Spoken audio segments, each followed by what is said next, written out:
மூவொரு கடவுள். இது இயேசு கிறிஸ்துவுக்குள் பிரியமான என் சகோதர சகோதரிகளே, இந்த நிமிட நற்செய்திக்கு இயேசுவின் நாமத்தில் நான் உங்களை அன்போடு அழைக்கிறேன். மூவொரு கடவுள். தமத்திருத்துவ பெருவிழாவை இந்த நாட்களிலே கொண்டாடுகிறோம். கடவுள் ஒரே கடவுள், மூன்று கடவுள் அல்ல. ஒரே கடவுள். ஒரே கடவுளை நம்புகிறேன், ஒரே சர்வஸ்வரை விசுவசிக்கிறேன். நானே உங்கள் கடவுள், என்னை தவிர வேறு தெய்வங்கள் இல்லை என்று சொல்லுகிறார். அப்போ ஒரே கடவுள், ஆனால் ஒரே கடவுள் மூன்று ஆழ்தத்துவமாய் செயல்படுகிறார். படைப்பிலே தந்தை முன்னிலைப்படுத்தப்படுகிறார். அப்பொழுது படைப்புக்கு உதவியாக நீரின் மீது பரிசுத்த ஆவியானவர் அசைவாடுகிறார். வார்த்தையாக கிறிஸ்து அங்கே பிறப்பிக்கப்படுகிறார். படைப்பிலே தந்தை கடவுள் முன்னிலைப்படுத்தப்படுகிறார். மனுக்குலத்தை மீட்பதற்கு தன்னிடத்திலிருந்த வார்த்தையை தான் கிறிஸ்துவாக அந்த உலகத்துக்கு கடவுள் அர்ப்பணிக்கிறார். தன் மகன் என்று சொல்லுகிறார்.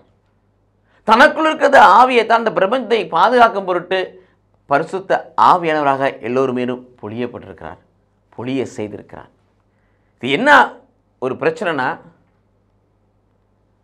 தந்தை கடவுள் இருக்கிறார், இயேசு கிறிஸ்து இருக்கிறார், ஆவியானவர் இருக்கிறார். அப்போ மூன்று கடவுள் தானே, ஆக நமக்கு மூன்று கடவுள் என்று ஒரு முடிவுக்கு வந்து விடுகிறார்கள். அப்படி அல்ல, ஒரே கடவுள் மூன்று ஆழ்தத்துவமாக.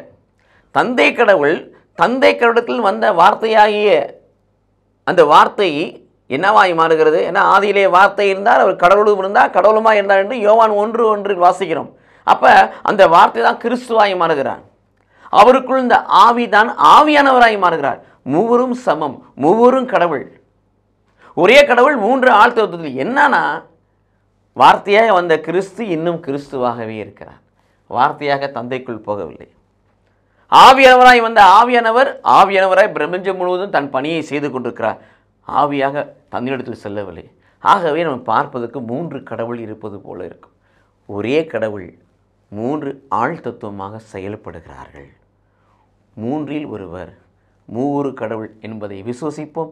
இந்த உலகத்துக்கு அறிக்கை செய்வோம், குழப்பங்களை நீக்குவோம், நிறைவை நோக்கி பயணிப்போம். கடவுள் நம்மை ஆசீர்வதிப்பாராக. ஆமென்.